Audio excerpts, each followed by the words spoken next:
¿Qué tal? Saludos, buenas noches, bienvenidos. Comenzamos ahora, tal y como les habíamos anunciado hoy, con la presencia del conseller de Transparencia, Responsabilidad Social, Participación y Cooperación. Queremos hablar con él muchos temas de actualidad, balance de gestión y también esos objetivos en la recta final de legislatura. Esta noche está con nosotros Manuel Alcaraz, conseller. Buenas noches. Hola, buenas noches. Y bienvenido. Muchas gracias. Mucho que comentar después de la última entrevista que le realizamos, que hace ya un año. Muchos meses. Hace muchos meses. Sí. Algo de un año y medio aproximadamente. Sí. Mucho ha pasado, mucho que se ha realizado desde su consellería y todavía muchas medidas que se tienen que ejecutar en esta recta final. Efectivamente. Mucho por comentar. Repasamos la trayectoria de nuestro invitado hoy, el conseller de Transparencia.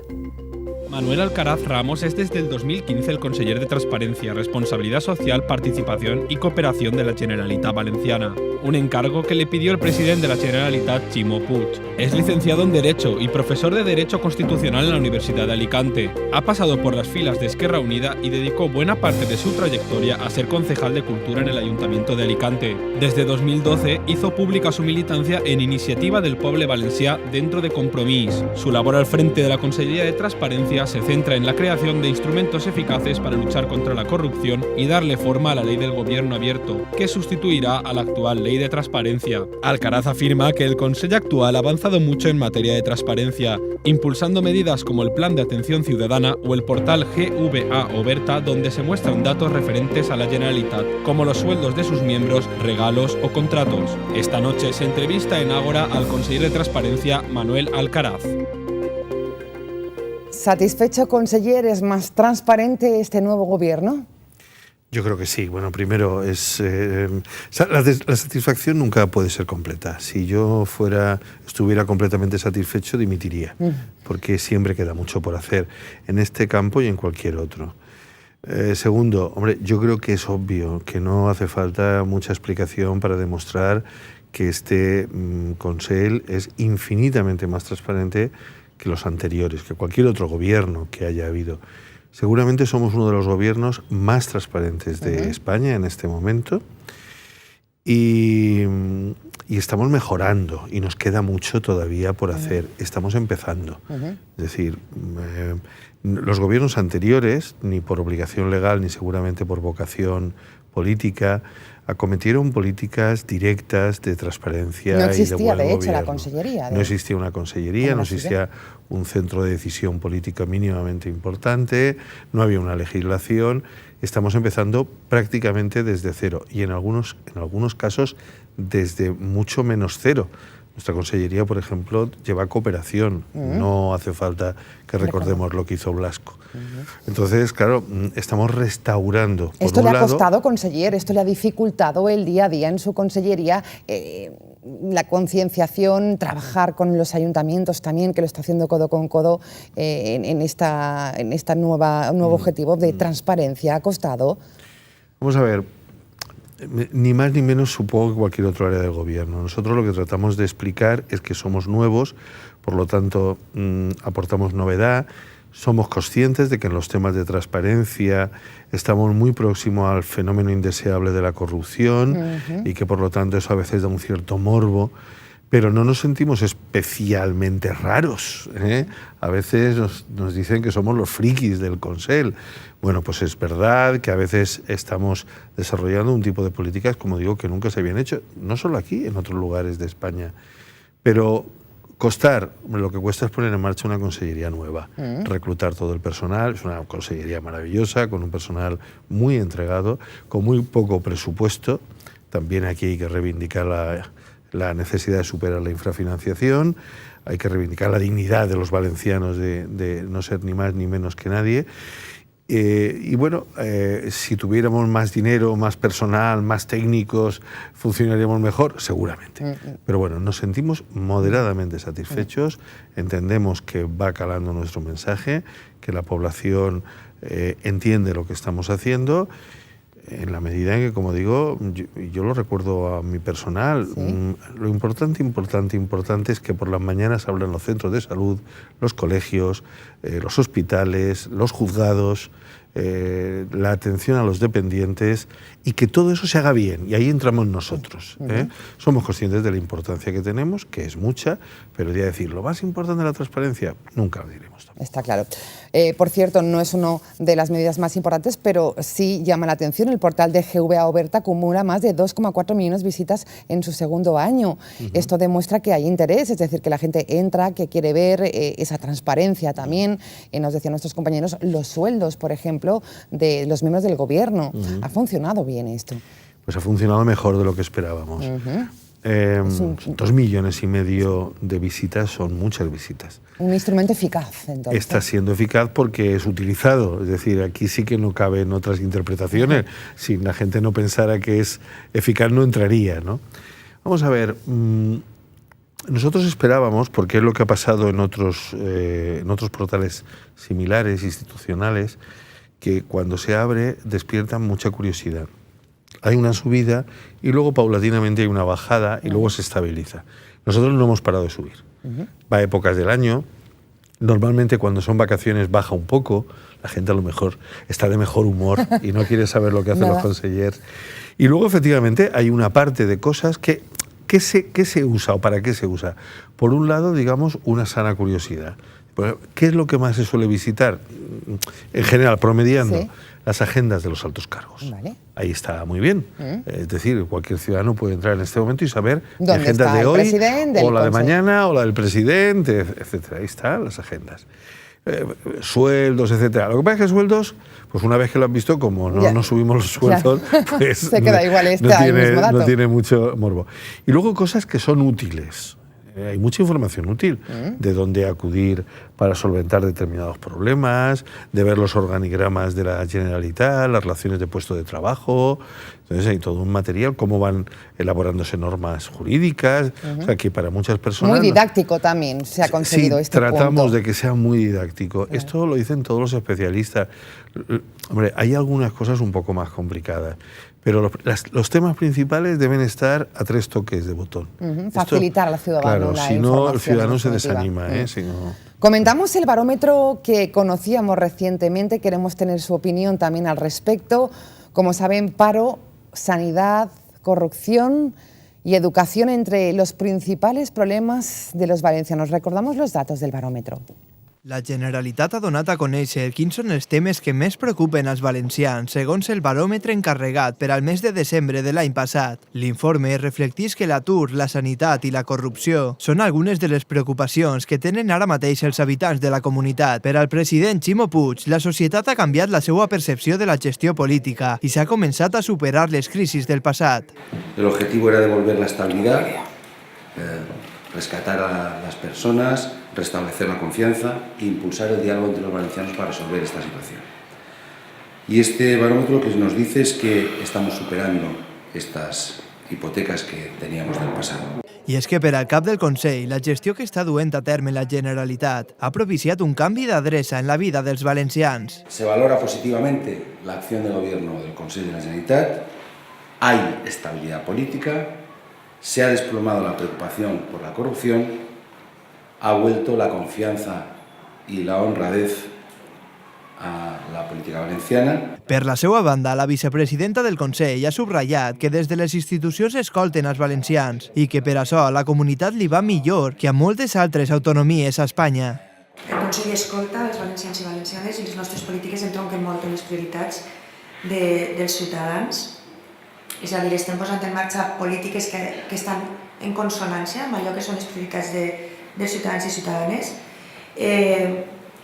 A contrari sensu, diríem, les prioritats dels valencians també són les prioritats del Botànic. Els resultats d'este baròmetre, que seran publicats en la web de la Generalitat i responen a 50 preguntes sobre el context social i polític de la comunitat, han sigut comparats amb els baròmetres fets en 2007 i abril de 2015, a pocs dies de les eleccions que canviaren el govern de la Generalitat.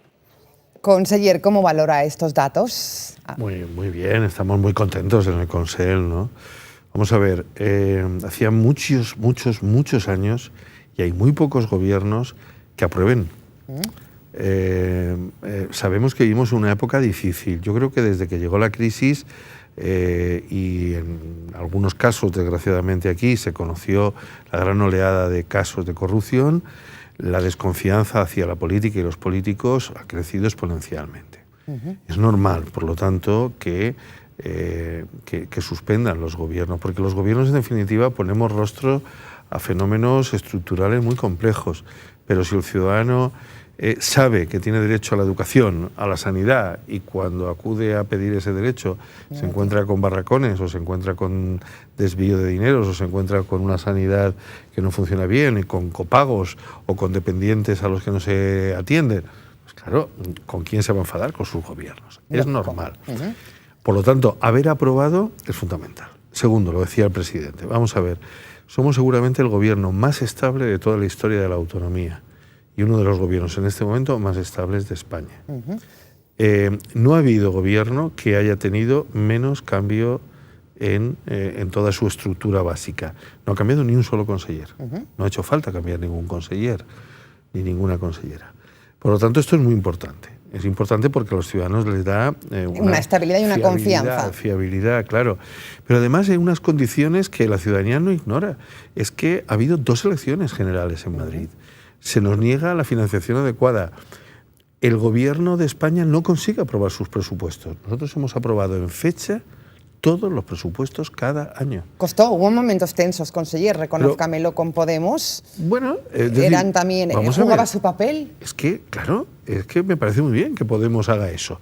Es decir, no me gusta mientras está pasando porque nos genera una cierta incertidumbre, claro. Pero tenemos que admitir que esto es un acuerdo entre 2 partidos, más uno, 2 que estamos en el gobierno y otro que nos da un apoyo de fuera. Y cuando puede, hace valer una serie de reivindicaciones. Pero vamos, no ha habido ni un solo día el presupuesto prorrogado. ¿Es cierto? Ya quisiera el señor Rajoy o el señor Montoro poder decir eso. Por lo tanto... ¿Esto seguirá así, conseller, en la recta final? En este sentido, los periodistas somos ahí malvados, si me permite la expresión de... ¿se acentuarán las divisiones entre los socios de gobierno conforme se acerquen las elecciones municipales y autonómicas? Vamos a ver, yo diría que eso entra en la lógica y en la naturaleza de las cosas. Vale. Pero hoy por hoy, al menos entre los 2 socios del gobierno, ¿sí? No se ve en absoluto ningún indicador de eso. De tensión, para nada. Ninguno. Es decir, la relación, ahora acabamos de tener el seminario de invierno en Benicarló, y han continuado unas relaciones excelentes en lo personal. Esto no es una anécdota, no es un cotilleo. Es que si las relaciones personales funcionan, el gobierno funciona mejor. Y si funcionan las relaciones personales es porque la relación política no genera enemistades. Está claro. Por un lado. Y por otro lado, ha habido acuerdo absoluto en los objetivos, en los temas que debatimos, etcétera. No hay la más mínima nube. Discrepancias, sí, lógicamente. Pero vamos a ver, si ¿qué gobierno no tiene ¿qué gobierno no tiene discrepancia siendo del mismo color? Bueno, el del Partido Popular anterior, hemos sabido que hasta se ponían escuchas con detectives unos a otros y cosas de este tipo, y había algunos que no se hablaban entre ellos. Claro que nosotros alguna vez hemos podido tener algún roce o alguna discrepancia. Claro que sí. Y sobre todo con esto del mestizaje de las consellerías, que al principio nos poníamos las manos todos en la cabeza y está funcionando también, es algo una realidad. Hombre, yo alguna vez que he ido bueno, pues por ahí, por alguna reunión fuera y tal, hace poco estaba comiendo con miembros de un gobierno autonómico, con funcionarios del Partido Popular, era fuera de aquí, del Partido Popular, y me decían, bueno, explícanos de verdad cómo funcionáis, cómo es posible. Bueno, pues yo creo que, vamos a ver, las fuentes de legitimidad básicas del Partido Socialista y de Compromís se han construido en una oposición muy dura y hemos tenido tiempo de madurar un proyecto alternativo que en sus grandes líneas compartimos. Vale. Esto es muy importante. En segundo lugar, hay unos liderazgos claros en Ximo Puig y en Mónica Oltra, incontestados en los 2 partidos, que facilitan mucho las cosas. Y yo creo también, no nos dejemos tampoco superar por la modestia y por la humildad, que se ha conformado un buen equipo, hemos conformado buenos equipos y hemos sido capaces de transmitir a la opinión pública que bueno, hay una cierta capacidad de trabajo. Yo creo que el PP nos valoraba mucho, ¿no? Pensaba que éramos personas sin experiencia de gobierno, etcétera, etcétera, lo cual no en todos los casos era verdad, además, ¿no?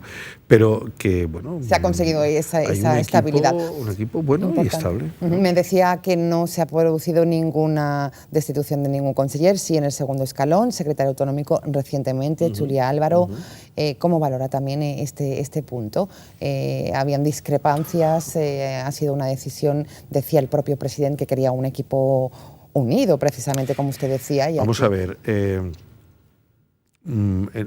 esa consellería había surgido algunos problemas, eran públicos y notorios, y se quería dar un impulso, porque tanto la agricultura como el medio ambiente, fundamentalmente el medio ambiente, que era lo que llevaba el compañero Julia Álvaro, se aprecia que es muy importante para nosotros y que en la recta final se quiere tomar ese impulso.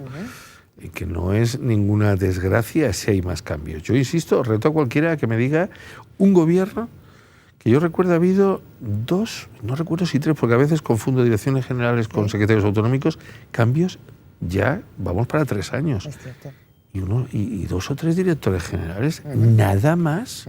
Nada más. En mi consellería no ha cambiado ningún alto cargo. Bueno, pues dejamos ahí la estabilidad del gobierno. Usted hacía referencia a ese seminario de invierno. Aquí el presidente Ximo Puig afirmaba y reclamaba una reforma profunda de la Constitución. Sabemos que usted ha tenido mucho que ver en la redacción de este texto. ¿Qué nos puede decir al respecto, conseller? ¿Es necesario el objetivo reforzar derechos y avanzar en el diseño territorial? Aquí está la clave. Mira, yo soy profesor de Derecho Constitucional en la introducción, y yo hace ya bastantes años, como profesor, no hablando como político, que a mis alumnos les explico que cuando se hizo la Constitución, China era un país, un prototipo del atraso, donde la gente no sabía ni ubicarlo en el mapa a veces. España no pertenecía a la Unión Europea. No existía, no es que no existiera Internet, es que la mayoría de la gente que votó la Constitución no había visto nunca un ordenador. Era una máquina de película de ciencia ficción. ¿Cómo no va a tener que cambiar una Constitución cuando China hoy se ha convertido en el gran gigante comercial, como España es miembro de la Unión Europea desde hace muchos años, y como la cultura y la economía mediada por la red es dominante en el mundo? Eso afecta a la realidad social. Y por lo tanto, una Constitución que se aleje de la sociedad no es buena. Hemos visto que la Constitución, que es una gran Constitución, una obra magnífica, maravillosa, de un periodo dorado de la historia de España, pese a sus claroscuros, que fue la transición democrática, sin embargo, como todas las constituciones, Alemania ha cambiado en este periodo aproximadamente 40 veces la Constitución, y no parece que les vaya mal a Alemania. Francia, Portugal, casi todos los países de nuestro entorno la han cambiado. Han hecho reformas normales. Es que está en la propia Constitución. Que hay que cambiarla, está claro, pero el cómo... El problema es el para qué, digamos, ¿no? Vamos a ver, yo creo que en estos años lo que hemos apreciado es que hay algunas disfunciones. Y nosotros lo que hemos querido es ser la primera comunidad autónoma, ojalá hubiera más, en que también vamos a opinar en ese debate. Ese es un debate abierto. ¿Vale? No habrá nuevo consenso si a priori quien quiera diga lo que le gustaría que hubiera en la Constitución. Eso también pasó cuando se hizo la anterior Constitución. Los partidos políticos dijeron antes lo que querían de la Constitución. Menos curiosamente, Alianza Popular, el antecedente del Partido Popular, que dijo que no quería Constitución. Vaya. Esto no lo olvidemos. Bueno, pues pero en fin, han aprendido. Yo me alegro que el Partido Popular ahora esté dispuesto a apoyar la Constitución. Pero, ¿qué cosas vemos que no funcionan? Hacen falta más derechos, hay que reforzar derechos. ¿Cuáles, por ejemplo, por decir uno? Derechos, por ejemplo, aquellos que garanticen y aseguren el derecho a la sanidad. ¿Vale? Cosas que tengan que ver con los derechos relacionados con el medio ambiente. ¿Y la vivienda, por ejemplo? Cosas que tengan que ver con la vivienda. Son cosas que están enunciadas en la Constitución como grandes principios, pero deben convertirse en derechos subjetivos. ¿Vale? Derechos relacionados con la dependencia, con el bienestar social, con la igualdad y la inclusión. Con los inmigrantes. Hemos de reforzar algunos derechos que ya existen, por ejemplo, la libertad de expresión en lo que tiene que ver con redes sociales. Es decir, hay muchas cosas que tenemos. Hay que incluir nuevos principios. Yo, por ejemplo, creo que el gran problema de la humanidad en este momento, fundamental, es el cambio climático. ¿Cómo no vamos a decir algo del cambio climático? ¿Por qué no podemos poner como un gran principio de aquellos que, digamos, iluminan todo el derecho posterior, sea que en caso de duda interprétese la norma a la luz de la sostenibilidad? Otro bloque de problemas. Hay elementos que no gustan cómo están funcionando las instituciones. Consejo General del Poder Judicial, Tribunal Constitucional. Sería bueno reflexionar sobre eso. Y luego el gran bloque al que nosotros, lógicamente, dedicamos más atención es el bloque territorial. El bloque territorial. Porque... ¿Está agotado el Estado autonómico? Yo creo que el Estado autonómico ha sido un gran éxito. ¿Sí? Ha sido, en cierto modo, el gran éxito de la Constitución. Pero el constituyente quiso dejar abierto. Poco a poco se ha ido llenando. ¿Cómo? Los estatutos se han reformado, se han vuelto a reformar, se han hecho normas de financiación, etcétera. Pero llega un momento en que el modelo no da más de sí. ¿Significa que haya que cargarse todo? No, obviamente, muchas cosas es muy salvable y muy utilizable, pero es evidente que hay que establecer unas normas claras que garanticen una financiación suficiente. Nosotros en general defendemos el modelo, esto yo sé que es muy técnico y que no vamos a entrar, del Estado federal. Vale. No parece que sea una locura. Estados Unidos es federal, Alemania es federal, Suiza es federal, Austria es federal. Hombre, no les va mal, ¿no? Podríamos Estados copiar Unidos, esta fórmula. con el presidente que tienen les va un poco mal, ¿no? Pero es otra cosa, ¿no? ¿Por qué no podemos inspirarnos en ese modelo, ¿no? Pues para todo ello, conseller, hace falta consenso entre todos los partidos políticos. ¿Cree que se producirá en breve esta reforma de la Constitución, que es necesaria, lógicamente? Mira, si me preguntas si va a producir en breve, diría no. Vale. No. Pero ha habido un cambio ya muy sustancial respecto, imaginemos, hace 2 años. Es que todo el mundo está hablando de reforma constitucional. Nosotros estamos hablando de reforma constitucional. Hace 2 años... El presidente Puig va a capitanear también, llevarla al Senado. Vamos a ver, nosotros, y eso se plantea en ese documento, entendemos, la Constitución fija un título dedicado a explicar cómo se hace la reforma constitucional en las Cortes Generales, lógicamente. Eso no se toca, eso es sagrado, está en la Constitución. Pero nada impide que se abra una especie de foro, de convención. Eso se hizo en Europa cuando se quiso hacer la Constitución Europea, luego no se aprobó, pero fue por otras razones, que se abra un foro donde toda la riqueza de la pluralidad del Estado, con todo tipo de asociaciones, de entidades, etcétera, puedan participar. Y cómo no las comunidades autónomas. ¿Vale? Nosotros reivindicamos, queremos ser, al menos nuestra comunidad autónoma, el que no quiera que no venga, queremos ser un sujeto activo del proceso de reforma de la Constitución. Queremos que se valoren nuestras opiniones, queremos confrontar nuestras opiniones con otros actores y después los grupos parlamentarios y finalmente un referéndum que decidan las reformas que haya que hacer. Pero no renunciamos ni renunciaremos a ser un actor auténticamente activo en el proceso, ¿no? Pues un documento que ha preparado concienzudamente, además con su conocimiento. Coordiné un borrador, he hablado mucho con el presidente, con la vicepresidenta, casi todas las consellerías hicieron después algunas aportaciones.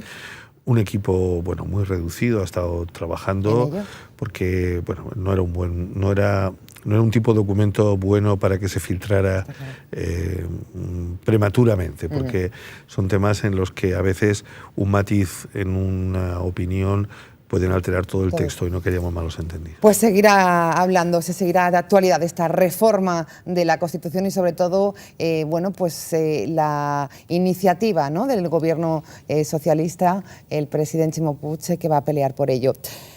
Consejero, hoy hemos dicho que iba a estar con nosotros y los valencianos, la calle, han querido hacerle alguna que otra pregunta. ¿Dispuesto a contestarlas? Por supuesto. Venga, pues vamos con las preguntas de la calle al conseller, la primera de ellas.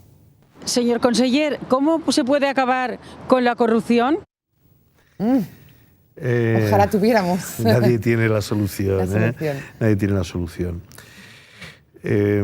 Vamos a ver, yo creo que con la corrupción en abstracto probablemente no se puede acabar. En definitiva, es tanto como preguntar cómo se puede acabar con los robos. Es decir, sabemos que en las sociedades, son sociedades muy complejas, siempre habrá alguien que quiera ser un corrupto o que si tiene ocasión trate de aprovecharse.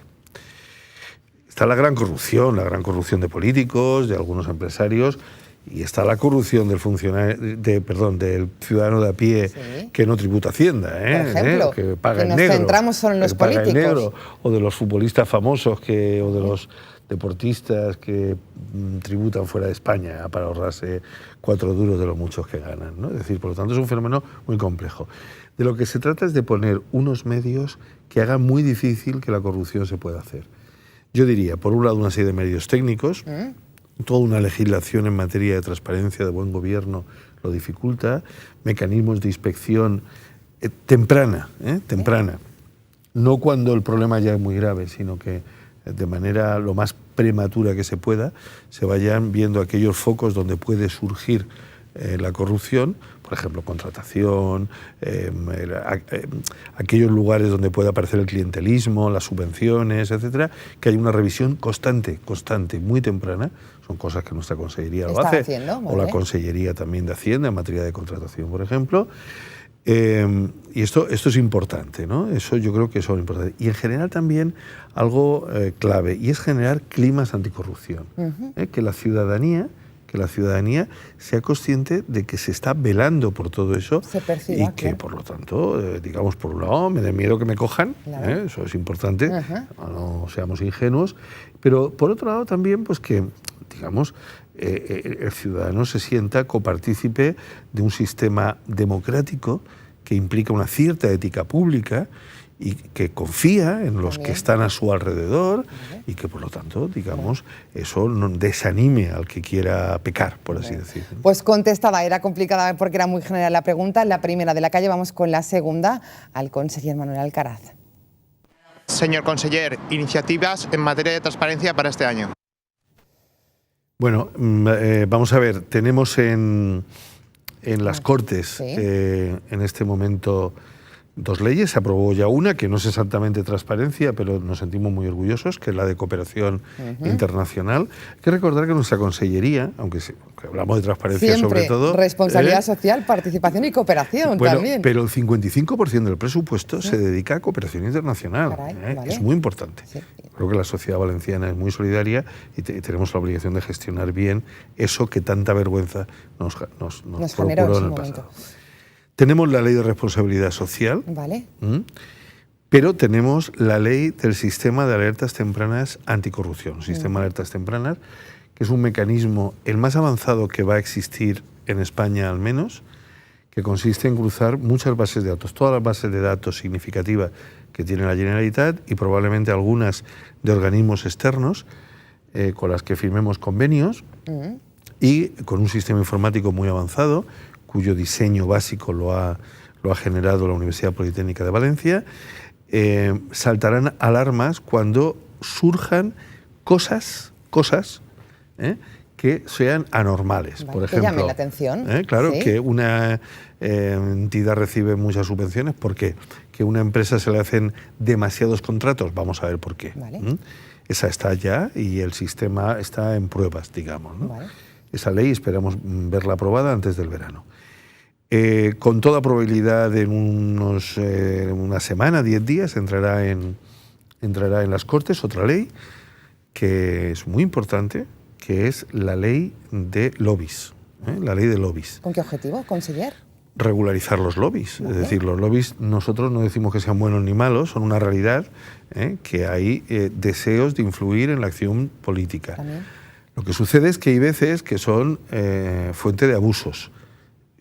¿Cómo se remedia el abuso? Con transparencia.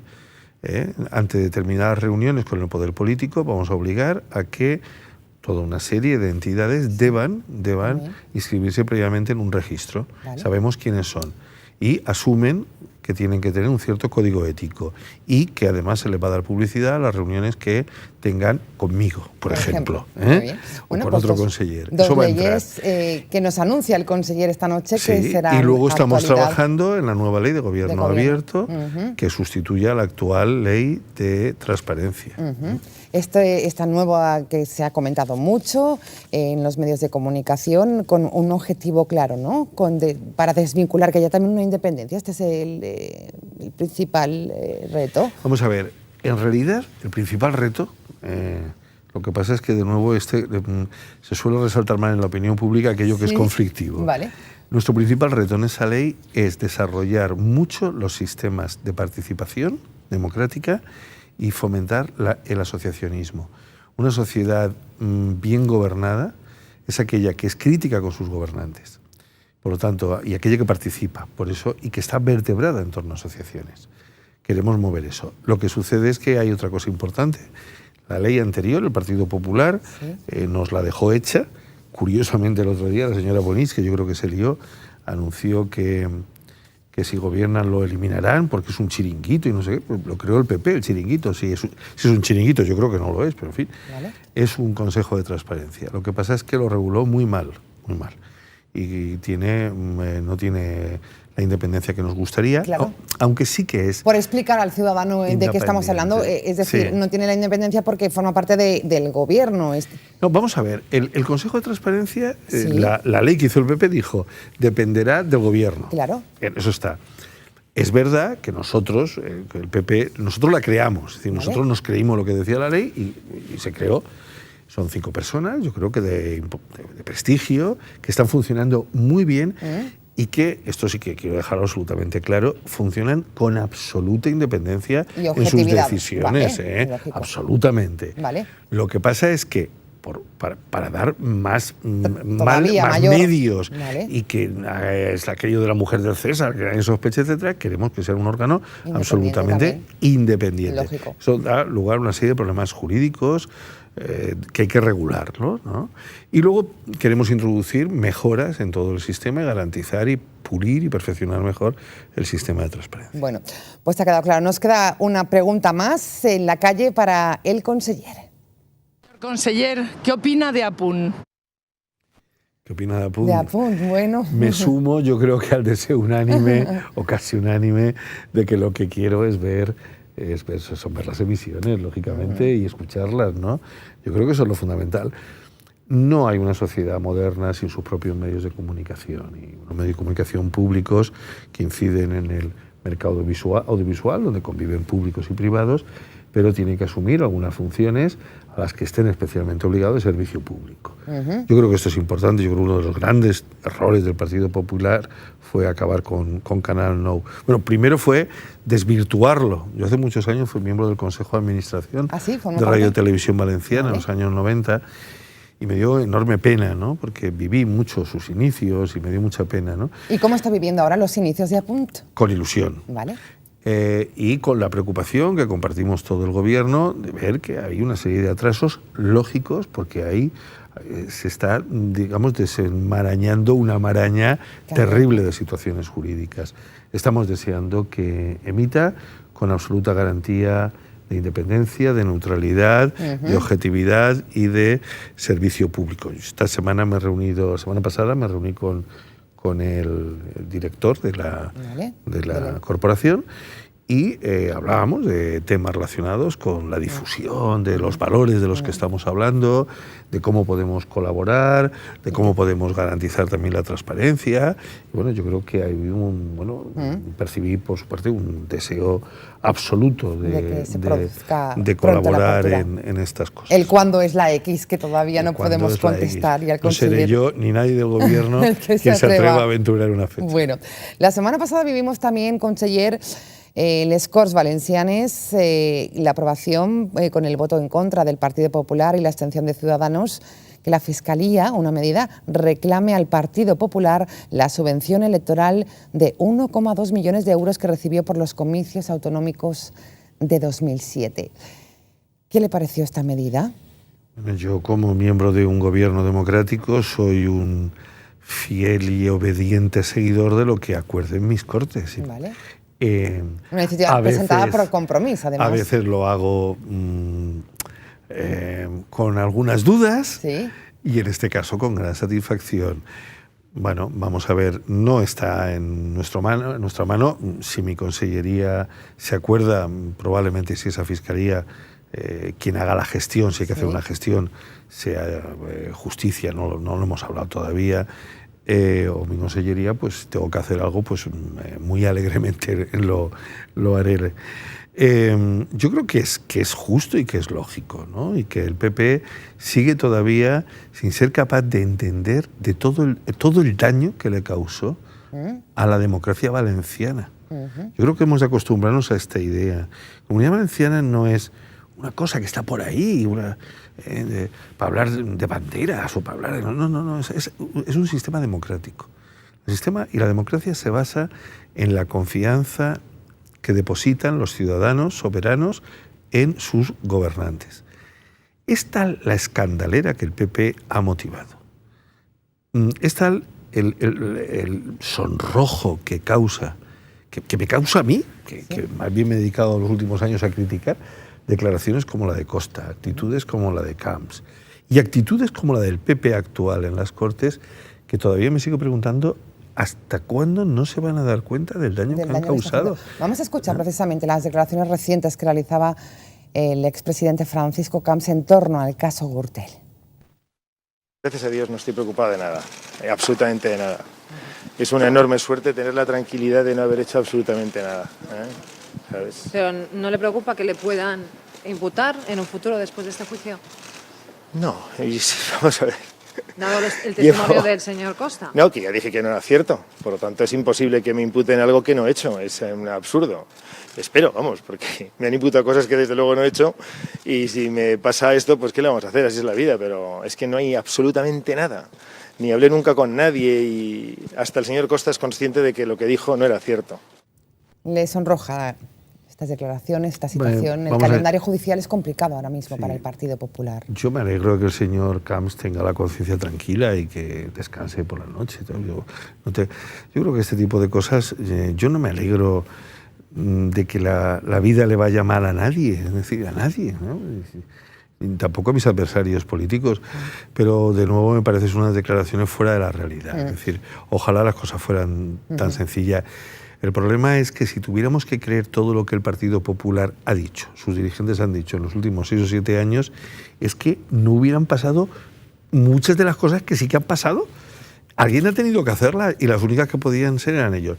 Que si él sabía, no sabía, que lo decidan los jueces, ya que ellos han querido, ya que no rindieron cuentas en las Cortes. Las Cortes este señor iba y ¿qué hacían los suyos? Le jaleaban. Pues este es el problema, claro, que el PP es incapaz de cambiar ese chip. Sigue ahí. No puede decir exactamente lo mismo que decía cuando gobernaba, pero sigue todavía prisionero de decir que bueno, que las cosas iban muy bien, todo era maravilloso, todo era maravilloso. Desgraciadamente es que mientras ocurría la corrupción, también se empobrecía el pueblo valenciano, se hundía la economía valenciana, se hundía el crédito valenciano. Este ha sido el drama. El señor Camps sigue en el Consell Jurídic Consultiu, su consellería trabaja también mucho con el Consell Jurídic, con esos documentos también, esos informes. Sí, bueno, ¿cuál es su opinión al respecto? ¿Debe abandonar el señor Camps el Consell Jurídic Consultiu? En este momento con la legislación actual no se le puede obligar a que lo abandone. Yo solamente me atrevo a pedirle que por el bien del pueblo valenciano, yo creo que no confía lógicamente en su neutralidad y que no confía en que tenga la situación, digamos, de equilibrio intelectual, en el sentido de alguien que tiene que intervenir en hacer determinadas cosas que limita, que sería lo mejor para el Consell Jurídic Consultiu, para la democracia valenciana y me atrevería a decir que para él. También. Recta final de legislatura, mucho todavía por hacer. Ya nos ha avanzado a lo largo de esta entrevista esas leyes importantes que van a ser noticia en las próximas semanas, que serán una realidad. ¿Algo más, conseller, que le preocupa en esta recta final, que le gustaría acabar dentro de esa gran área que lleva? Bueno, nosotros estamos... por un lado, yo diría que si tuviera que resumir, que lo de mi consellería es poner las bases de políticas integrales en materia de buen gobierno, en materia de responsabilidad social y en materia de cooperación. Las bases las estamos poniendo, yo diría que en un doble o triple nivel. Primero con legislación, no existía o había que cambiarla, como en el caso de cooperación. En otro es que no había nada, había prácticamente que hacerlo o renovarlo todo, como lo de transparencia. No digo que estuviera todo mal en la ley de transparencia, que lo que hemos hecho ha sido desarrollarla con varios decretos. Por un lado. Por otro lado, estamos en una intensa acción de desarrollo de cosas parciales y al mismo tiempo de formación. Es decir, hay que tener muy claro quién va luego a ejecutar estas cosas. Nosotros, por ejemplo, tenemos una gran infinidad. Hoy el rector de la universidad, hace unos días, decía una cosa que a mí me llenó de satisfacción. Decía, en materia de eso de transparencia y cooperación y tal, debe ser en lo que las universidades públicas valencianas tenemos más convenios. ¿Es cierto? ¿Por qué? Pues porque necesitamos necesariamente dos cosas: formar profesionales en estas materias. Es que esto es nuevo. Claro. Y tenemos que... Concienciación también, claro, formación, concienciación. Y aprender nosotros mismos. También. Es decir, este tiene que ser un gobierno, y desde luego en mi consellería, que nos caractericemos por estar hasta el último minuto aprendiendo. Bueno. La sociedad valenciana es muy activa, muy dinámica, hay mucha gente que sabe, y otra a la que hay que enseñar y a la que hay que sensibilizar. En eso estamos. Seguiríamos horas y horas hablando con usted, pero se nos acabó el tiempo, se nos pasó muy rápido. Conseller de Transparencia, Responsabilidad Social, Participación y Cooperación, gracias por haber estado con nosotros. Gracias a ti, gracias a ustedes por escucharme. Y nos vemos pronto. Y nos volvemos a ver cuando queráis. Venga, pues gracias, en serio, buenas noches. Gracias. Buena nit. Ha sido nuestra entrevista hoy, especial en Ágora. Como siempre, mañana volvemos a la misma hora, sobre las 9:15. Les espero, como siempre, con la actualidad que interesa a los valencianos. Buenas noches, buena nit.